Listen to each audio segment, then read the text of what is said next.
You say tortoise, I say turtle. Either way, they are an important part of the world's ecology.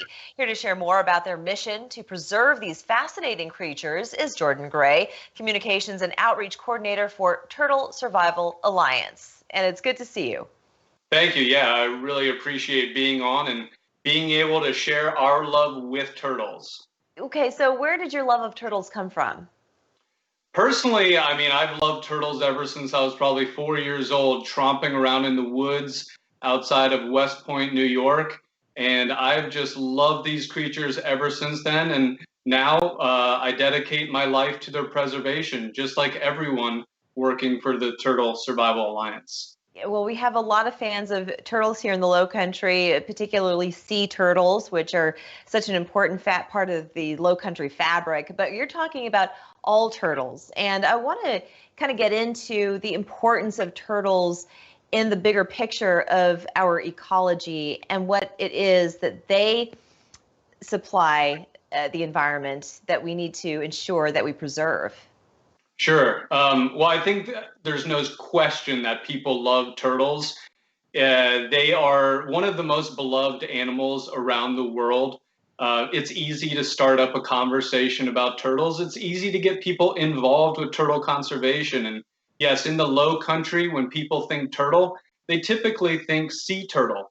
And that's okay. We love sea turtles too, but the Turtle Survival Alliance specifically focuses on tortoises and freshwater turtles. Now, one thing that you might be amazed by is that there's actually about 360 species of turtles and tortoises around the world, and only 7 of them are sea turtles.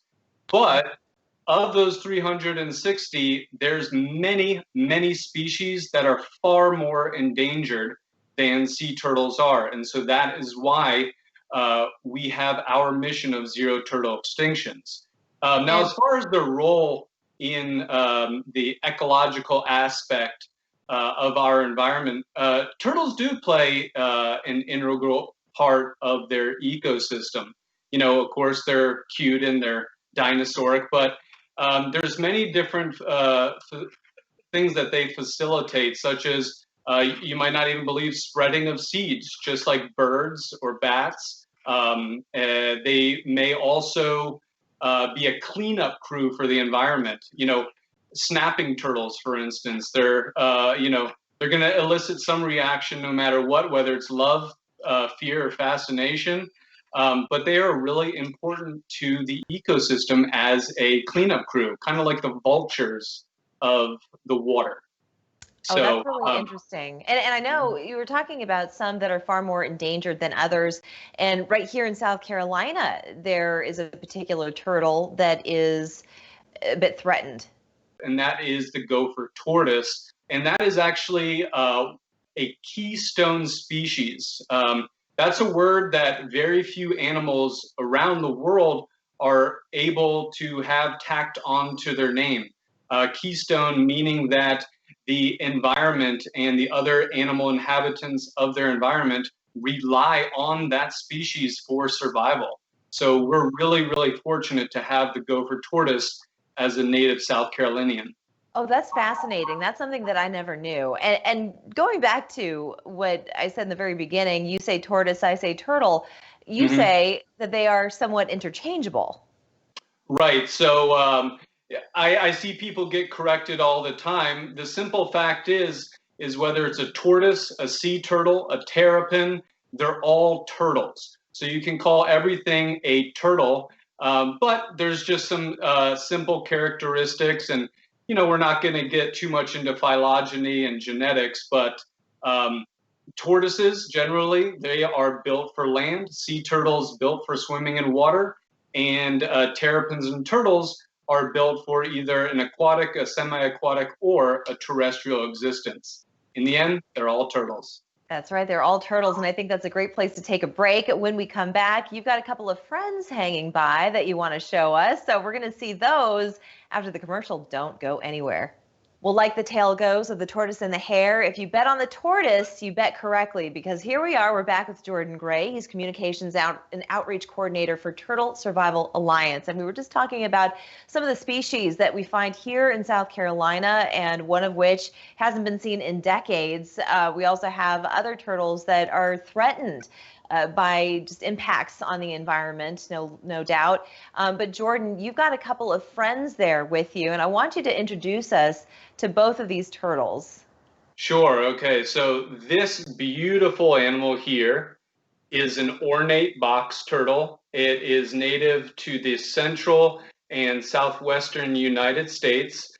And you can see its shell has these absolutely amazing black and yellow stripes, this striated pattern, which helps it blend in to its prairie and scrubland habitat. So that is one of our more common species in the United States, just as beautiful and worth saving nonetheless. I have to make this point, because what we're talking about during the break is that what I find truly amazing is that with so many turtle species out there, they really can survive in all types of environments.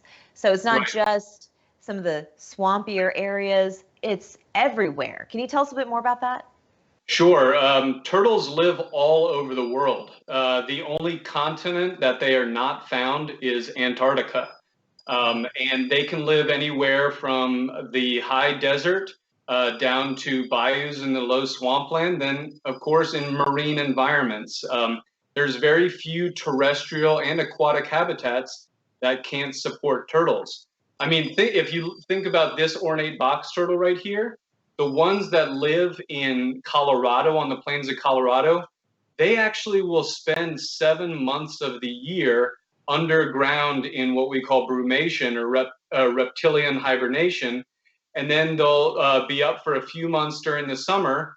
But then, even then, on 100-degree days during the summer, they might be down in burrows. So this animal spends most of its life underground, and yet they keep plodding along. And the way they've evolved to survive like this. And what you said before is that these are truly prehistoric creatures, like the alligator. I mean, they just have such a survival instinct that we see them in existence to this very day, which I think is wonderful. And it is incumbent upon us to protect them, which is what you're all about. Speaking of which, you have a rehabilitation story to get to. Tell us more about this turtle. Sure. So this amazing animal is Steve. What happened to Steve? I know. So Steve is a North American wood turtle. They are a threatened species. And if you look here on the top shell, you'll see some cracks. That's where Steve was hit by some agricultural equipment. And then most likely, while Steve was healing from that, a raccoon presumably took his front legs. So Steve is now with us as an educational ambassador for his species, living a really nice pampered lifestyle, free from the threats that he would have had in the wild. Wrong place at the wrong time, times two, unfortunately. But he found himself the perfect home, the perfect owner for sure. Jordan, you've got a symposium coming up, and with all the turtle fans out there, they want to know about this. It's currently going on now. How do people join? Sure. Well, this is extremely exciting because it is our first ever virtual symposium and our 18th annual symposium. All one needs to do is go to our website, turtlesurvival.org, or they can just simply go to YouTube and at Turtle Survival on YouTube. That's our first official Turtle Survival Alliance YouTube page at 11 a.m. every Thursday through September 24th. So we have a great lineup coming up, and turtle information that's going to amaze people. Oh, can't wait, Jordan. I want to thank you so much for sharing your information with us. They're just amazing creatures and can outlive us all. It's amazing how old that they can get as well when they're cared for properly. Thank you, Jordan. It was good to talk to you. Thank you so much, and thank you from these two guys.